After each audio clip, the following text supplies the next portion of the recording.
Well, this is it, the New Year's Eve 2021 edition of That Guy Talks Movies. And we're going to get into a couple things on this episode. We're going to get into some movies, some television stuff like episode 1 of the Book of Boba Fett and Spider-Man Into the Spider-Man Should Have Stayed Home. Spider-Man No Way Home. We're going to get into that. Don't Look Up on Netflix. We're going to talk about The Matrix Resurrections again and just a few things, just wrapping up the year. We're going to get into it.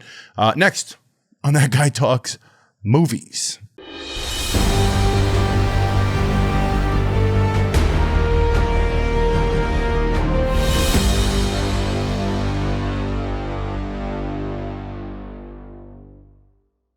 Hey, welcome to That Guy Talks Movies. I'm that guy talking movies. If you're new to the channel and you're into film and movies and people who talk about film and movies and collecting media and all that wonderful stuff and trailer reactions every now and then and all that stuff, go ahead and hit the subscribe button. I appreciate having you here and joining me. And for those of you who've already stuck with me through this last year, a year and a half since I've had a YouTube channel, like August of 2020 that I started my channel. So I appreciate everyone that's stuck around and the new subscribers. Really can't express how much I appreciate you guys. Being this is the New Year's Eve thing, if you saw my last video, you know that I struggled with production for the last month only because I was wrapped up and family had COVID. I got COVID. I wonder how long I can run the COVID sort of like, do I have a time limit where I can run that? It's like a, sympathy thing that will garner me some empathy. Like, oh yeah. Well, so, I'm couple weeks behind because, recovering from COVID. Yeah, I had COVID. It'll be like 3 years from now and I'll be like doing something. I kind of recovering from COVID. People are going to be like, dude, that was 3 years ago. You're fine. You just finished running like 6 miles. What are you talking about? Yeah, COVID. Anyway. So let's get into this episode. This is going to be short. Maybe it'll be long. I don't know. Maybe I'll ramble a little bit, but I'm not going to get into specific shows and movies and stuff in detail. I'm just going to kind of let you know because I've been off, I haven't really been doing much production wise here. And because it's the end of the year, I'm kind of just wrapping things up. So I'm going to share with you some recent things that I've seen, starting with Spider-Man, what is it? No Way Home. Whatever it was. As you could tell from the intro and from what I'm saying right now, I wasn't a fan of the movie. This was the first one that I thought was a bit gimmicky. It was a bit over the top. It was good to see Alfred Molina, William Dafoe, Jamie Foxx, Thomas Hayden Church and company, and everybody back, and Tobey Maguire's appearance, and James Garfield, and all of them together, Tom Holland, I thought was cool, but it just, the movie felt, I think that the Spider-Man movies specifically and the Marvel movies have all worked to be entertaining to multiple audiences. So young kids, teens, and then like older audiences have been able to enjoy them. In fact, I think they've even went more down the line of more appealing to adults or people, more mature audience. This was the first one that felt really kind of childlike. It just felt like it was too much. It was too sloppy. It felt like it was made for kids. And that must be the case because my 8-year-old loved it. So, and I just kind of walked out of it like, yeah, whatever. I just want to watch Spider-Man Into the Spider-Verse now. The best part of Spider-Man No Way Home was the ending credits.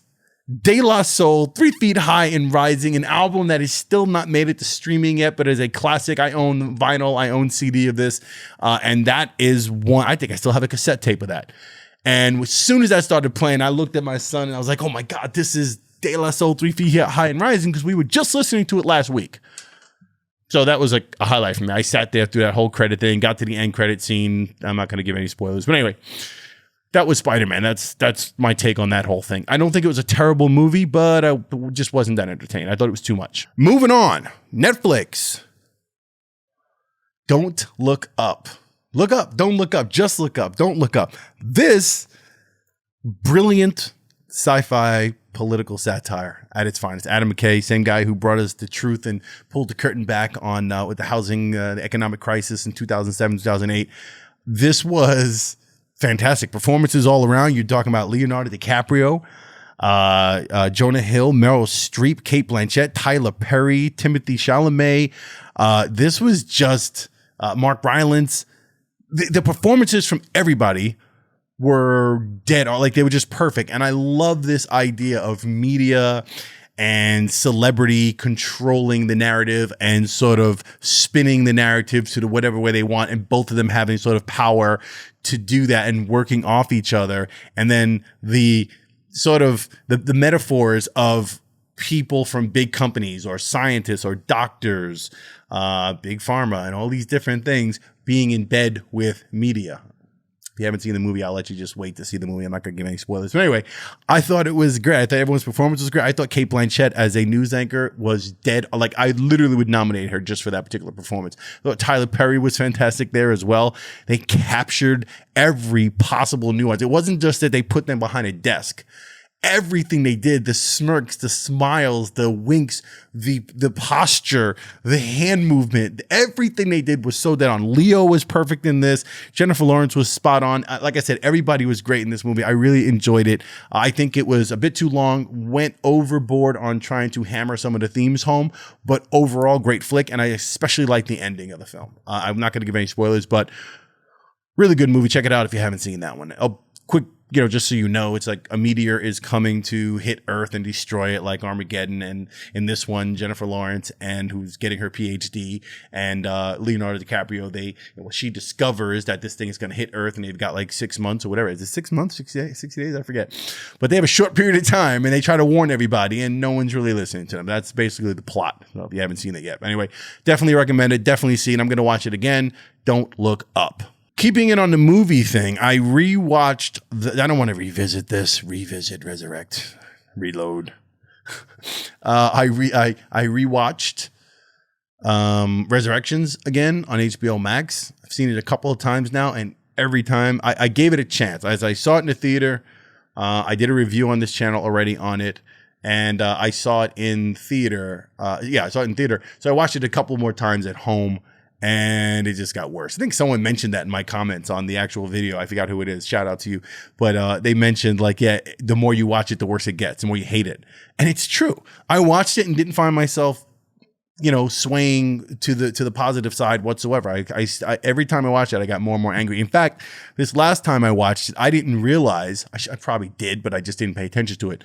Well, at the credit scene, so the end of The Matrix, I made the point that Resurrections was just regurgitating, okay, keeping it in the theme of the R, and regurgitate, revisit, recreate, reimagine, reestablish, whatever. The original Matrix, 1999 movie. And they tried to capture that beauty in this movie. They tried to capture the essence of that in this movie and repackage it and sell it to us as a joke / meta thing going on / new movie with a new twist and love story. It was just, didn't work. So much to the point, I was talking to someone today, talking to one of my friends, and he was saying the same thing and how unoriginal it was. And it dawned on me that at the end of The Matrix 1999, you've got the Rage Against the Machine song playing, and Neo's in the phone booth, and he puts the glasses on for the first time, and you hear him say, "I'm going to show these people what it is you don't want them to see." And then he flies for the first time, and he takes off, and he goes into the camera, and then it fades to black, and then it's like directed by the Wachowskis, and the Rage Against the Machine song comes on. The end of this movie, they used the same fucking music. It was a different version. I didn't even look it up. I didn't even give a shit of who was covering that Rage song, but it was the same music. It was almost like they didn't even try to recreate the song. Like, why not just come up with an original fucking song? That's how unoriginal this was. I'm going on a tangent on The Matrix Resurrections. It doesn't even work. It's not even worth it. I shouldn't do that. But didn't get any better since seeing it several more times. So I don't know. You want to see my review for the thing? Go ahead and check the review, the link somewhere in my description. All right, let's get to trailers now. What am I seeing? The Batman trailer, the new Batman, the Batman trailer. Is that the way you would say it? The Batman trailer, the second, the third trailer, whatever it is. Zoe Kravitz in a cat suit again. Whoo! You have to go way back to one of my first videos to understand that whole Zoe Kravitz thing. But if you want to go back, go back. I'm liking this the more I see it, the more I see the trailers. I'm just hoping that the film itself is greater than the sum of the actual parts. I'm hoping that it's not a question of really good trailers and then it kind of goes nowhere as an overall watch. But I think it looks great. It's really dark. Again, I talked about that in the original Batman trailer. And apparently, that's what they're going for. They're going for an angrier, pissed off Bruce Wayne, Batman. and the more vengeful. I mean, he even utters it like, I'm vengeance. Whereas previously, like with Bale and Nolan, Batman Begins, there's lines about that. There's lines about, I think when Ra's al Ghul is talking to him, like, he says something like, well, vengeance is no good. I need, justice. He's more like a crusader and more about justice and, being this morally correct guy exacting justice as opposed to just getting revenge and vengeance and killing people and hurting people and doing bad to the criminals. Whereas this one, the Rob Pattinson, the Batman, seems to be the other way around. Seems to be, angry, dark, and just going to wipe everyone out. So we'll see how that goes. I'm sure they won't allow that. I'm sure this will be much, this is probably as close as we're going to get to like the Joker, that world of Joker with, the last one, Joaquin Phoenix's Joker, like that film. Like, this seems to be the closest we're going to get to that tone and that feel and that R rating kind of thing. That's the way they fit. Is it R rated? Is the Batman R rated? You know what? I should know that.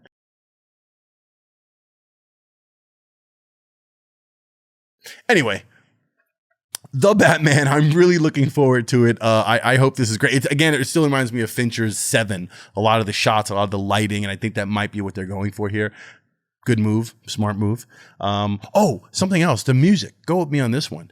Who else notices that the music in this sort of has that Imperial March-esque thing going on? Dun, dun, dun, dun, dun, dun. It's like one note off of that, which still creates the same ominous, that rhythm that Vader had, like when you heard that music.